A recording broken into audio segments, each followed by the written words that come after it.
Hey there, and welcome to College is Fine, Everything's Fine, the podcast that helps you keep your head above campus chaos without losing your sense of self or your sense of humor. I'm Dr. Sarah Olivo. And I'm Dr. Liz Seidler. We're clinical psychologists who help students navigate everything from friendship drama and academic pressure to figuring out who they are when nobody and everybody is watching. We take real stories from college life and turn them into simple, science-backed tips you can actually use. No fluff, just what works. Think of it as your mental health toolkit for thriving, not just surviving college life. All right, Sarah, you ready? Yep, I'm ready. Let's get into it.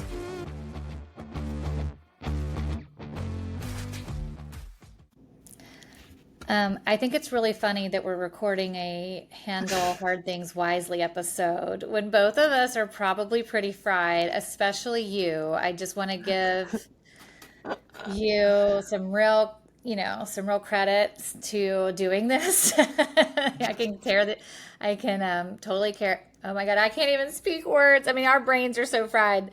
I can tell that you really care about giving this information out because for our listeners, Liz is in the kind of one of those perfect storm weeks where everything's happening at once with a lot of the supports that she typically has, and it's been crazy. And she has been amazing, a trooper. But well, thank you, Sarah. Yeah. And I really feel like this is a time where I say I practice what I preach, and these are life skills. So I actually think there's some lemonade out of lemons in terms of finding time to sit down and talk about these skills so that I can maybe cope ahead for some hard things that are coming up in my future. So, we're here. Everyone's healthy. It's just been a lot of stress, a lot of stress.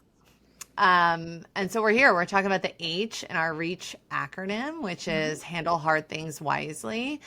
And I also think it's good timing, like the start of the school year is happening. A lot of hard things kind of happen during transition. So we're excited to kind of unpack all the skills that go into this part of our guide. Right. And we did do a little bit of this during our live episode. It's just that we went through it so quickly there. We ran out of time. We wanted to give time for questions that, so we're redoing that letter, so to speak. But you had said, I remember really clearly, you said it probably a bit more efficiently than I would, just knowing you, but that no matter, even if you're doing things really well in college, stressors happen, and then I also tend to think that if you're doing something you care about and it feels important to you, stress just comes with it. If you care about school, you're going to be stressed about your grades, most likely. If you care about your friendships, you're going to most likely worry or pay attention to relationship difficulties if you feel like things aren't going awry. So we also see common stressors when things really aren't going so typically. So perhaps someone made a social mistake that they are really embarrassed about, right? Like 10 out of 10 people agree maybe you shouldn't have done that. And what do you do about it? You fail a big test that you're hoping to do better at, while you're struggling, and it's going to impact your GPA. Getting into trouble for something. Maybe you did do it, maybe you didn't. But either way, you're in trouble. What do you do? And I think a big part of what we're trying to say is when hard things happen and we all stress out, our natural instincts tend to be pretty reactive, right? If we're angry, we want to attack or yell. If we're anxious, we want to kind of avoid things or perhaps retreat or run away, maybe freeze and kind of have that like deer in headlights approach and just don't do anything. I think that it's something where when all cylinders are firing, oftentimes that's when, if we're really hot-headed, that we can get into more trouble. And so this is our way of saying, hey, hold on. Yes, if stressors happen, no big deal. It happens to the best of us. And how can you push pause so that you can think through the situation without making things worse? Right. This is one of those things I'd be very surprised if at some point during your college years, you don't have something really, really hard that's difficult for you to manage. And we want for you to have a roadmap of how do you make sure your emotions don't get in the way, so that you act impulsively or maybe don't think about long-term consequences or give up, right, and feel really helpless in response to something that's difficult that you're dealing with. And I think one quick story just to Well, Sure. the other day, my daughter asked me if I ever drank too much. Okay, so she's 11, and I'm, gonna have to go look through her YouTube history really quickly. But she started to ask me if I ever did, and I'll start again because that's actually not true. So the other day, I was talking to one of my clients who's about to go to college. He's going to be a freshman next year. I'm so excited for him. But he asked me, he had had a little bit too much to drink in high school, like the previous weekend, and asked me, "Hey, did you ever drink too much in college?" I was like, "Yeah, yeah, I did."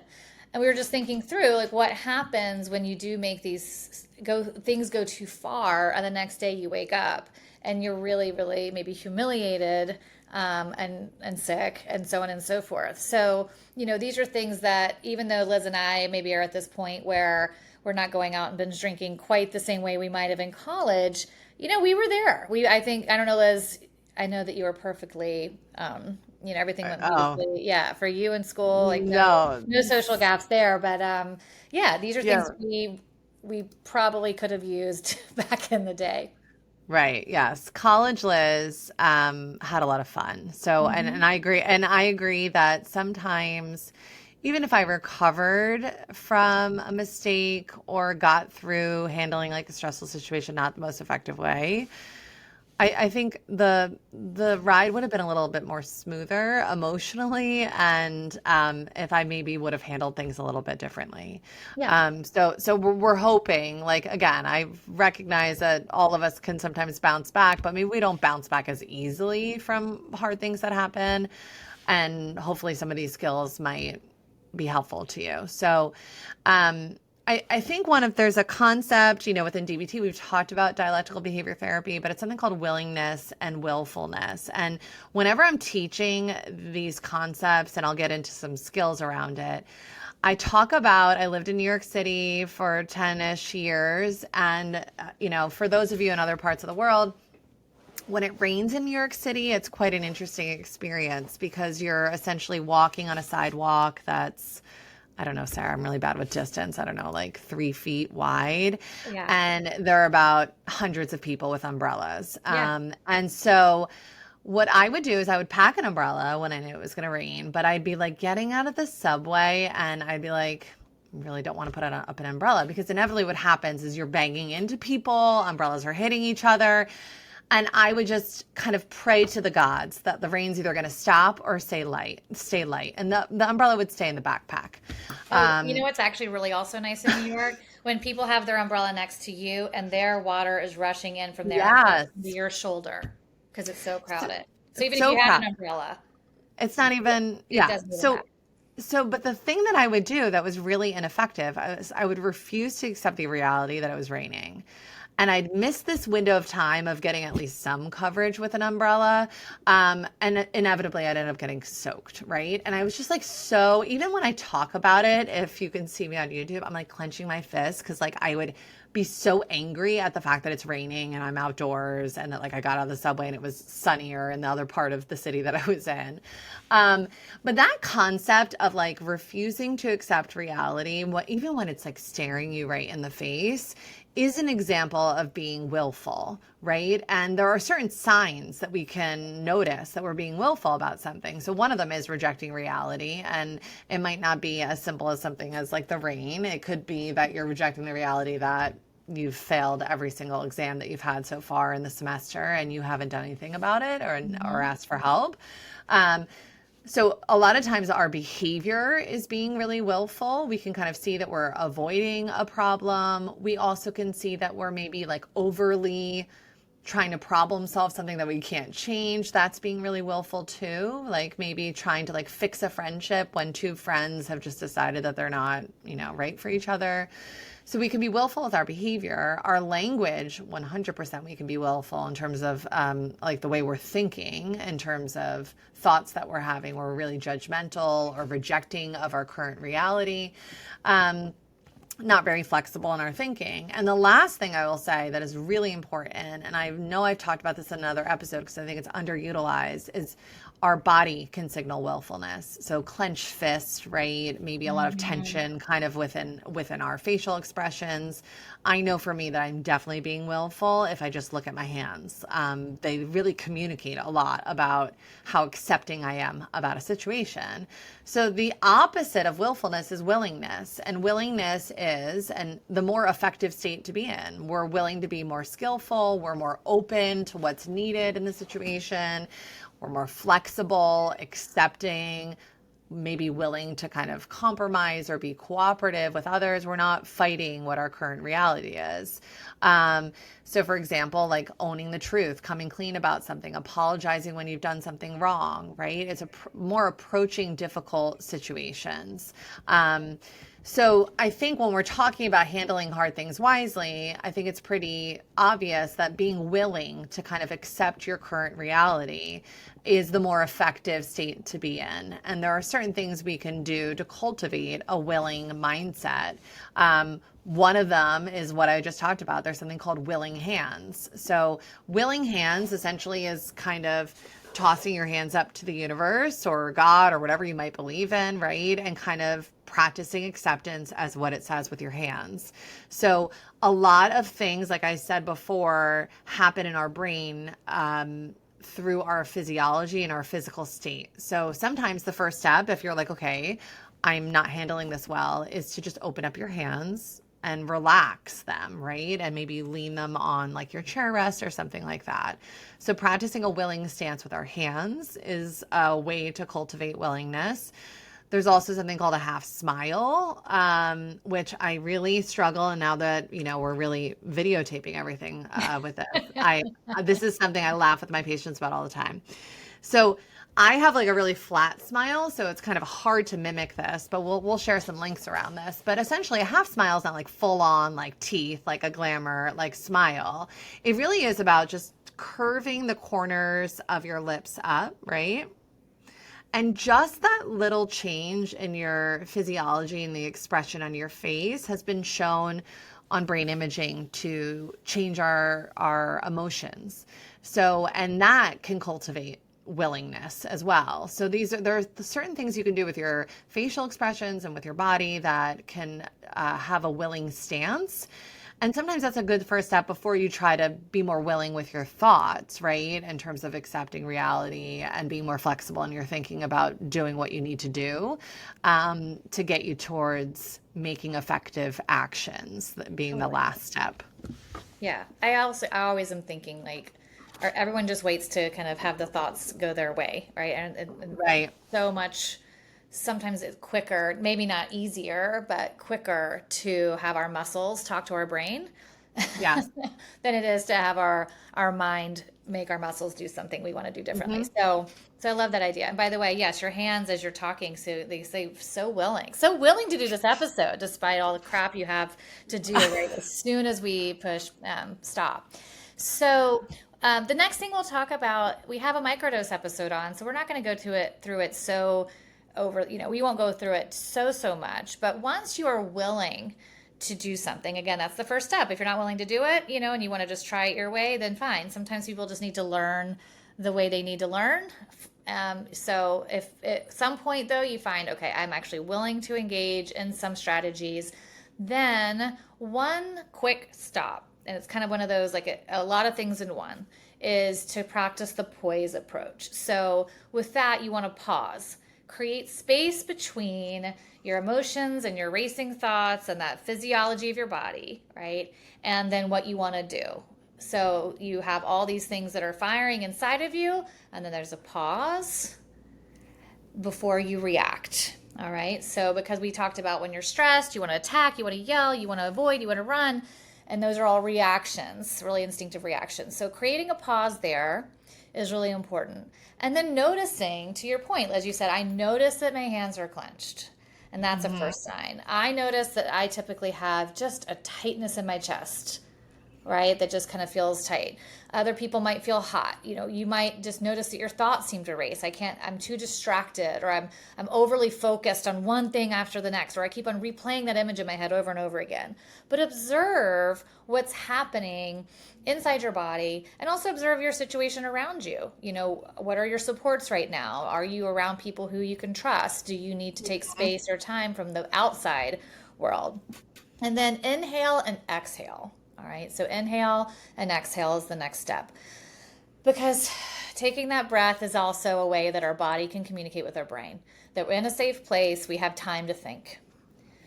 And then stretch out your options. That's the S. Stretch out your options. Instead of that initial quick reaction that you tend to do when you are anxious, mad, etc., right? We all kind of probably know our go-tos. Stretch out your options a little bit. Can you think about ways maybe you've done it in the past that have worked a bit more effectively? Can you see that someone a classmate or a roommate or a friend, has tried it differently and kind of learn from them? Stretch out your action choices. And then the next part is to engage in effective action, something we talked about before. So saying, all right, I have a few different options, and then what's the way I want to be right now? Who is the me that I want to be in this situation? What values do I want guiding my decisions? Mm-hmm. How can I think about long-term versus short-term consequences to things? So engage in effective action. And so a lot of times when I'm working with my clients, I'll just say, just poise. The word poise allows them to, it's kind of a quick hit.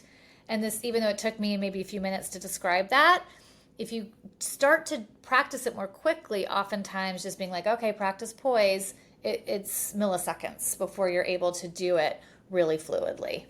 Mm-hmm.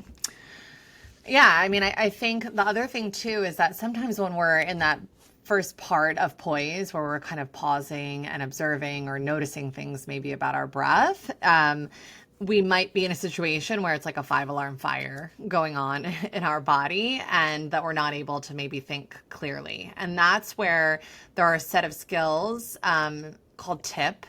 and within DBT that can be really helpful to calm our nervous system down so that we can think a little bit more effectively, like Sarah's saying, stretch out our options and kind of weigh the pros and cons and take an action step towards solving the problem. So we'll go through T.I.P.P. quickly. We'll also share in the show notes some further resources on them. But I always say, like, if you kind of rated your emotions 0 to 100, if you're like above a 70, you probably should not be making any decisions about whatever you're struggling with. And your first step should be to calm your body down so that you can access more logical thinking and be able to really evaluate all your options. So the first part of T.I.P.P. I always think is really cool. Maybe you can let me know if you do, but it's learning that all mammals have a diverse reflex. And this aspect of our diverse reflex is that when we submerge our head into really cold water, it can mimic something that happens to mammals in terms of being able to take one part of our nervous system, our fight or flight, and get into the other part of our nervous system really quickly. The key things about using cold temperature, again, most people know when they get upset, they actually get warmer, and that makes sense because that's what's happening in our nervous system. The key thing about the temperature part of T.I.P.P. is I always say the more upset you are, the colder the temperature probably has to be, and the more intensely you have to do the submerging of your head into an ice bath.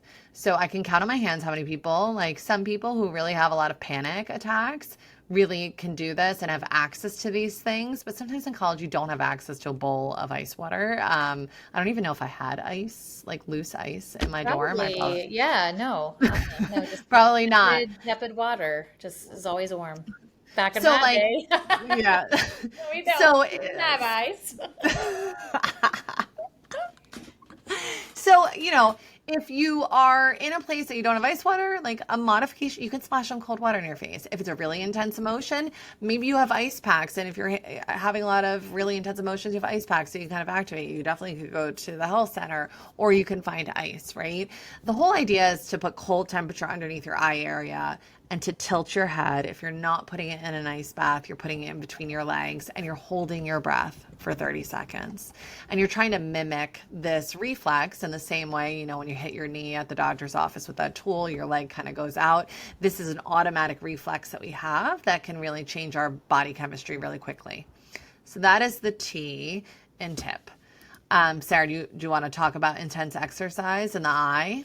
Yeah, I mean, and this is really quickly. I don't think I can imagine people know what No. intense means Yeah. and exercise means, and that the two words together mean to exercise intensely. But some people need something that's relaxing. Other people need to expend a lot of energy to really get out of their head, right? And so intense exercise kind of reboots our nervous system and allows us to finish out the stress process. If our stress process says we need to fight or run or attack, by doing intense exercise, we're allowing our body to kind of flush out that system and complete it, to kind of go through the full circle. So intense exercise is one that perhaps a lot of people don't do necessarily, but even just spending some time, kind of doing some boxing moves or some jumping jacks or something, it just is a little bit of a reboot. So it's not one people think about often, but it's an often overlooked, very useful skill. Yes, I agree. Okay, pace breathing. So I think this is one of a more used strategy, and can be helpful because a lot of people tell you to focus on your breath when you're like upset. And I'm like, oh my gosh, if you tell me one more time Oh to my like God. take a deep breath, I'm gonna lose it, Yeah. right? So, but knowing that your breath really is portable, it's always with you, and it communicates a lot to your brain about how you're feeling. So when we are upset, we tend to take very short breaths. They tend to be in our chest, and they tend to not really have a long exhale. There's a magical ratio, science has shown. It's called 4 seconds in, 6 seconds out. We call this pace breathing.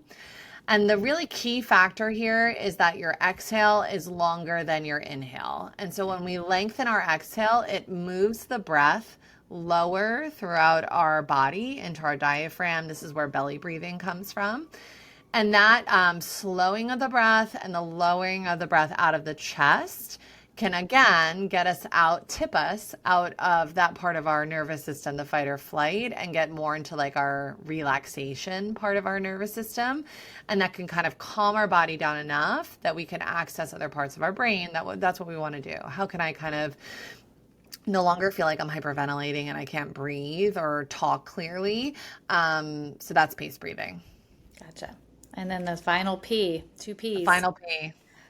We won't talk about this one for too long either, only because you're not going to do it. No one's going to do it. It's so great, but no one does it.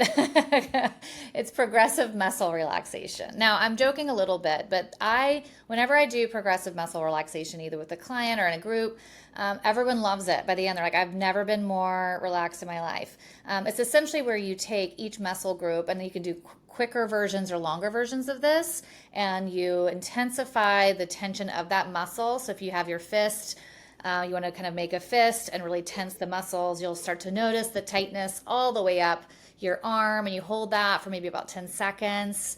And then you release it, and you'll notice that your arm feels so much heavier and lighter, and kind of the warm flesh that goes through it.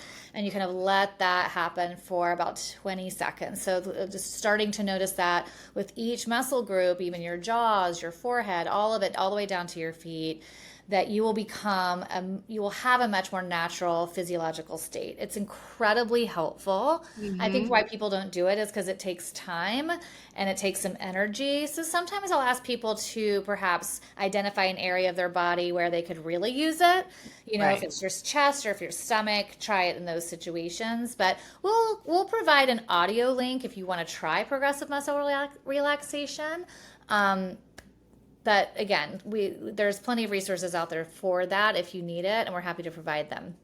But I think that this was the quickest hit and really just an introduction to how we want people to handle hard things wisely. There are plenty of episodes where you go into more detail, especially on things like bouncing back from social mistakes and what you might need to do. So if it's something where you want some more information right now, we'll include some resources, but also comb through our episode library.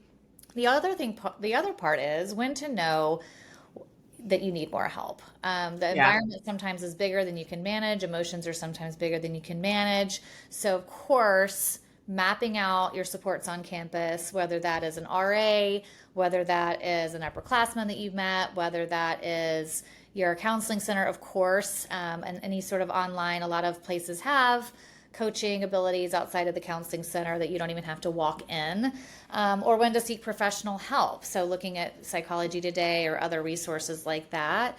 And because I think that there are times where we don't want you to think that because you know these skills and use them beautifully, that then everything will be fine. It'll just either keep your head above water until you find more help than you need, or your head above water until things naturally calm down or you figure out what to do next. But this is just sort of a part one of what to do next. And that should be either that you're naturally calming down, things are resolving, you've figured out a way to problem solve it, or you have gone to the next step and gotten more support. Right. All right. Liz, which one are you going to use first? I mean, I think I could use a little bit of tip in my life. And I actually, this might be a case, like maybe before I go to bed tonight, I might do like a progressive muscle relaxation because I definitely have been carrying a lot of tension within my body. But we'll circle back, guys. I really feel like September is going to come around and I've gotten over the hump and I've handled everything like pretty effectively. And if I haven't and learned something along the way, I'll share it with you guys. Okay, yeah, we'll get back and Shipley again. I went straight to doing shots. No kidding. We are so excited to give you the final letter of our R.E.A.C.H toolkit, and we will be here for you throughout the semester with other episodes and guests. But in the meantime, good luck with this first semester, and make sure to subscribe, and we will see you soon. Bye. By the way, does anyone listen to outros? Should we do one anyway? Thanks for tuning in to College is Fine, Everything's Fine. We hope you're walking away with skills you can use right now, whether you're just beginning to think about college, starting your first semester, or counting down to graduation. If you like today's episode, you know what to do. Subscribe, leave a review, and share it with a friend, or your roommate, or your parents, or that random person you keep seeing on the quad. Please don't be shy. Want more tools, tip sheets, or courses? Head to collegeisfinepodcast.com or follow us on Instagram and TikTok at College is Fine Podcast. We'll catch you next time with more real talk, more skills, and more of what actually works on campus. Until then, remember that we are rooting for you.